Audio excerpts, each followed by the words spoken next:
Hello mga manay! Good morning, good morning, good morning sa inyong lahat. Kamusta kayo dyan? Sana ay nasa mabuti kayong kalagayan.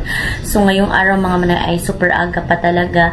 At saka mga manay napuyat ako mga manay. Pero kailangan nating gumising talaga mga manay para magluto. Ganun kasi ganyan talaga ang nanay, mga manay, mga ina, mga manay na kahit pagod or puyat ay kailangan bumangon kasi walang ibang pag-asikaso kundi tayo lang naman mga ina. So yun mga manay, magluto muna tayo. Napuyat ako mga manay kasi sobrang dami ng dao kagabi. Ayan mga manay, may baho. Hindi ko na ito nahugasan kagabi kasi nga may sa asong to. So hindi ko muna hugasan. So napuyat ako mga manay kagabi kasi nga ang daming tao sa bahay nila mayor kasi election nga bukas. So andun ang mga opisyali, siguro doon sila nagtapok-tapok ba. Kaya ayan, hindi ako nakatulog. Super init kasi. Ayan ko bakit maingay sila, siguro sa ayuda yung ano tawag yung alit, talsik ba. Yun mga manay. Kaya napuyat ako, gusto ko pang matulog. Pero hindi na pwede. Sorry mga manay. Kumati yung ilong ko. Hindi na ako makatulog mga manay kasi hindi ako makatulog masyado kasi nga maingay kasi yung bahay na yun mga manay nasa kilid lang ng kalsada ba. Ayan o, para ang pagod ko ba ako, ang puyat ko ba. Pero paano yan eh, kailangan tayong gumising. Saka kailangan kong mag-vlog mga manay kasi nga yun nga, may mga bayarin tayo kasi kulang-kulang. Saka ito ay sa bayad na siguro ito sa aking motor mga manay kasi hindi nga maano. Sa ngayon naman kailangan maningkamot ako mga manay na mag-vlog palati kasi nga yung bayarin natin sa ano ba, mga bayarin na motor, ganun, mga sa cellphone, ganun, na ngayon naman. Pero last month ay na-okay ako kasi nabayaran ako napadalhan ako ng pera ni Ma'am Agaw from Texas. So thank you so much ma'am kasi andyan ka nag-ano sa akin, nag-help.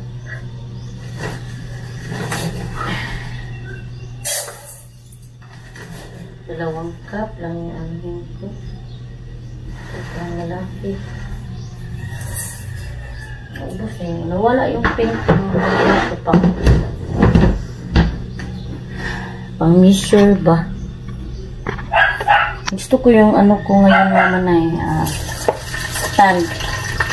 Kasi madali ko lang kayo ilagay ba. Plano ko mga manay, uwi ako sa amin doon sa probinsya ba. Kasi yung bahay namin doon, nirenovate ng aking kapatid. Ang ganda niya. So, i-tour ko kayo doon. Gaano kalaki ba. Pinalaki daw kasi ni ate. Siguro mag-washing ako ngayon mga manay kasi yung motor ko ano na ba, dumi na. So kailangan washingan. So nagpakain na pala ako ng manok mga manay, tsaka naubos na yung nilagay ko. Tubig na lang yung ilalagay ko kasi wala pang tubig. So punta ako doon sa labas mga manay kasi mag-washing ako sa motor ko kasi wala na siyang washing ba. Puntahan natin. Ito yun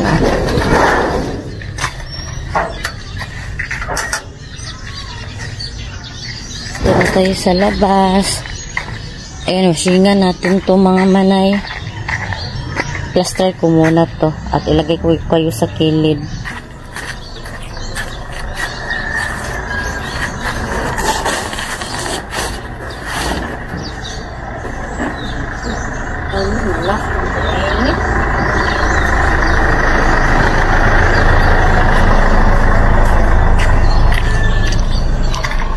Nalak pala yun mga manay.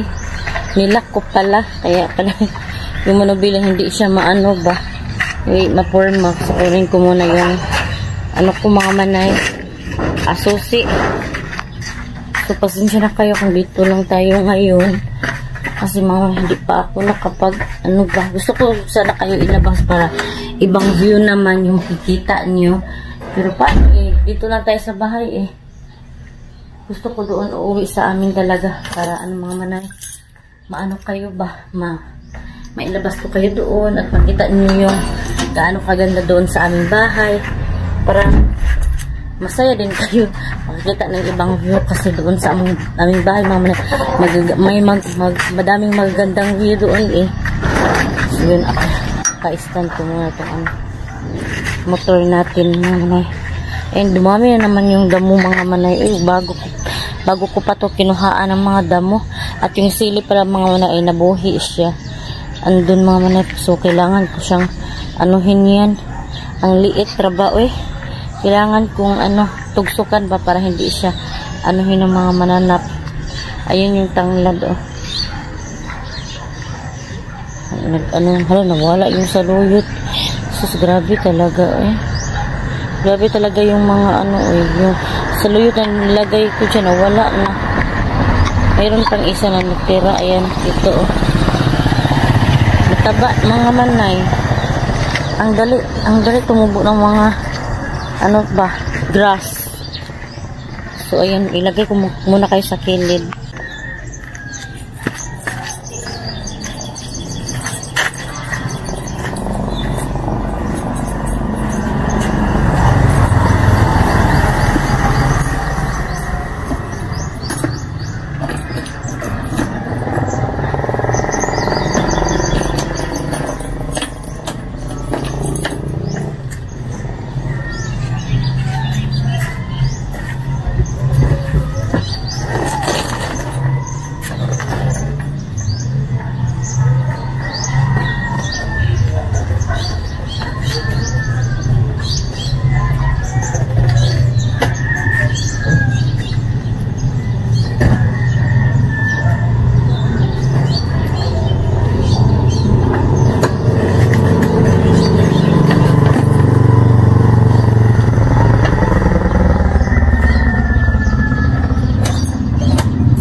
So, ayun, nakaligo na yung brum-brum natin, mga manay. Ayun, hindi ko na lang siya sabunan kasi okay naman siya. Okay na siya na kahit walang sabon ay malinis naman.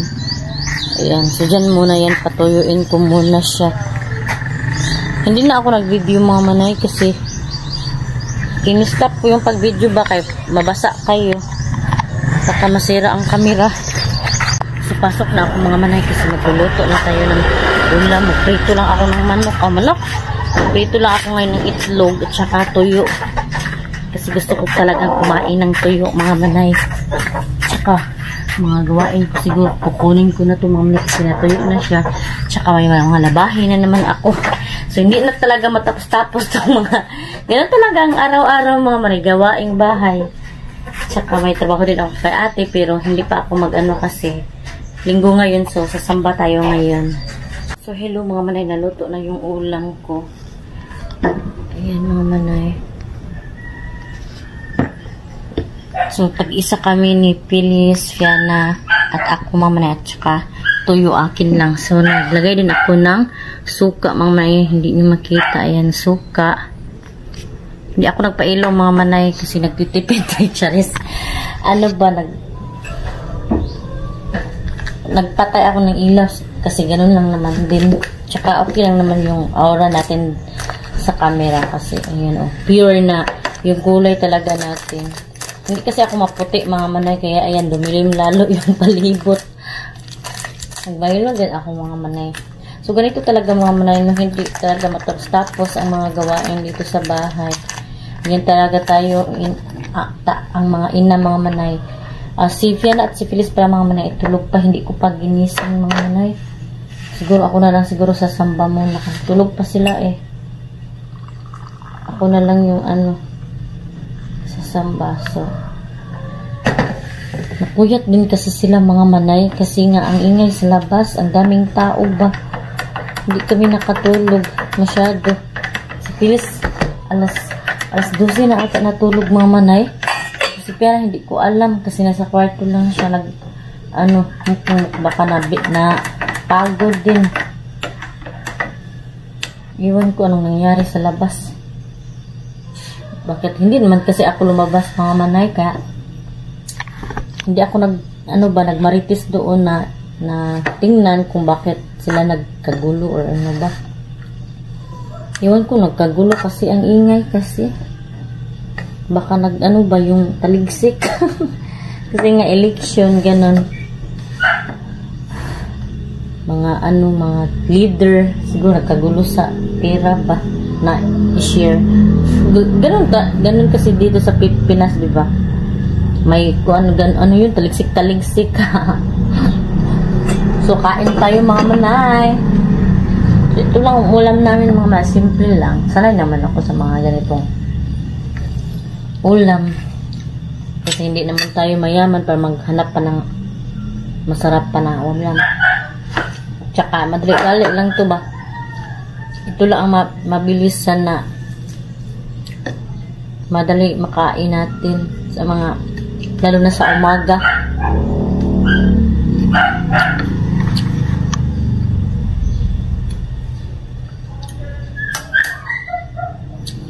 Kain tayo.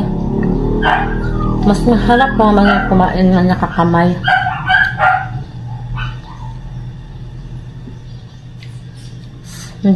Ang sarap talaga ng tuyo mga manay, as in.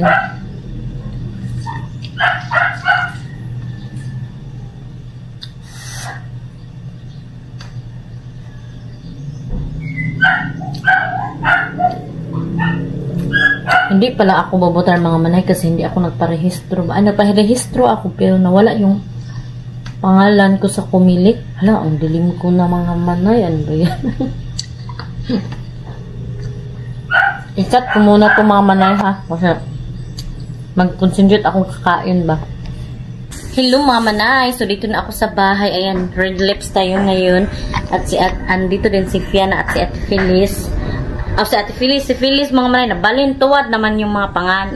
Si Ate Fiona at si Phyllis mga manay. So ayan mga manay. Hindi pa si Phyllis ay kakagising lang mga manay. Kasi nga nabilar siya ba. Hindi siya nakatulog kagabi masyado. So, ngayon siya nakagising. So, ayan, yung ulam niya, hindi pa niya nakain kasi kakagising lang. Ano pa siya. Basta na, alimungawan ba. So, ito, nabili ako sa maliit na palengke mga manay. Bumili ako ng kangkong. Tsaka kaini mga manay. Ayan, ito ay pang subak. At, bumili din ako ng tosino para pang umaga mga manay. At, tsaka pipino. So, pero plano ko sana ay ito yung ulamin namin ngayong tanghali. Pero yung ko, sister-in-law mama na ay nagbigay ng ulam namin na gulay. And so, hindi ko na lang tululutuin. So, mamayang gabi ko na lang tulutuin mga manay. So, thank you so much sa aking sister-in-law kasi binigyan kami ng ulam at makasip pa kami ng ulam mga manay. So, thank you so much sa mga blessings na dumadating talaga. So, kahit ganito mga manay, yung mga bigay sa akin na ganito ay ina-appreciate ko talaga mga manay. So, thank you so much. Lalo na kay Ma'am Cousin from Texas. At saka, shoutout pala kay Ate Maricho kasi birthday niya sa 22. So, kay Ate Emily din, shout out. So, kamusta kayo dyan? At kay Ma'am Cousin from Texas, I thank you so much sa blessings na binigay mo. At saka, mag-ingat ka po palagi dyan sa labas. At ingat ka po lagi sa trabaho mo. More blessings to come, ma'am. So, yan, mga manay, mag-ano muna ako, mga manay, magkain na ako ng lunch. So, thank you so much sa mga bago sa aking vlog. Ayun, ang hugas na pala si Ate Fiona ng plato, mga manay. Kasi, ano nga ako, sumamba nga ako. Hindi siya nakasamba kasi bilar. So, yan, ang ating ganap for today. Kasi, mga manay, pagkatapos nito ay, kaya nga, mga manay, nag-ano ako, kailangan ko mag-edit araw-araw o mag-vlog. Kahit normal lang kasi, ano nga, sayang yung araw ba? Kahit paano ay ma-update ko kayo, mga manay. Kasi nga, may mga naghahanap din sa aking vlog. So, thank you so much sa inyo talaga. So, dyan ko lang naman kayo ilagay kasi nasa baba kasi kayo.